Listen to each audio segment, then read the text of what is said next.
така известната проходна пещера при Карлуково. При зимното слънцестояние слънцето би трябвало да се появи точно в това направление.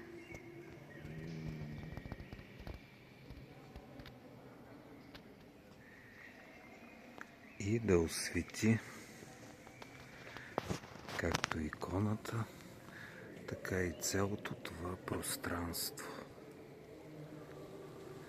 Като най-интересното, че би могло и в тази ципнатина слънчевия лъч да достигне. А тук имаме също едно изкуствено направена площадка. Тук е точно срещу входа.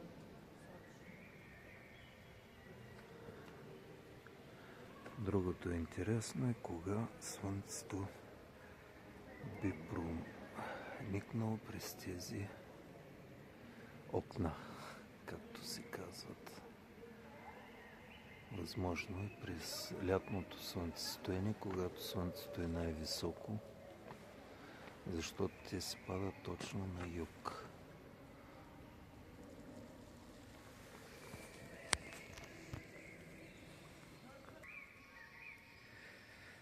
Виждат се заравнени площадки точно пред нас, където слънцето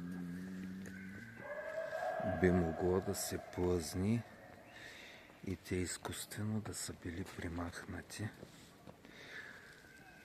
за да може слънчевия лъч да проникне в по-голяма дълбочина. А също е интересно и горната площадка. Там имаме изкуствено заравняване. Интересни изкуствени издълбавания покрай пътечката. А тук се появява и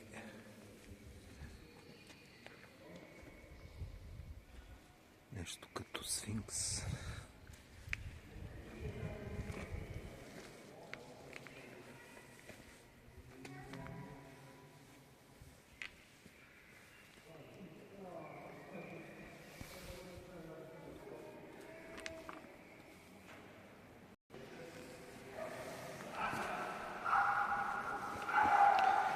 Интересни заравнявания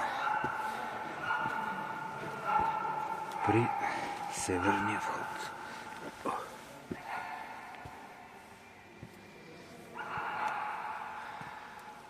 И точно тази скала, която като сфинкс се появява, но тя би могло да се освети само за много кратко през окната.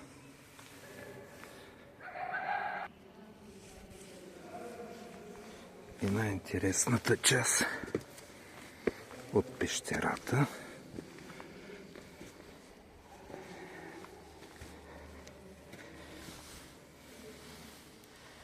точно на този висок скала.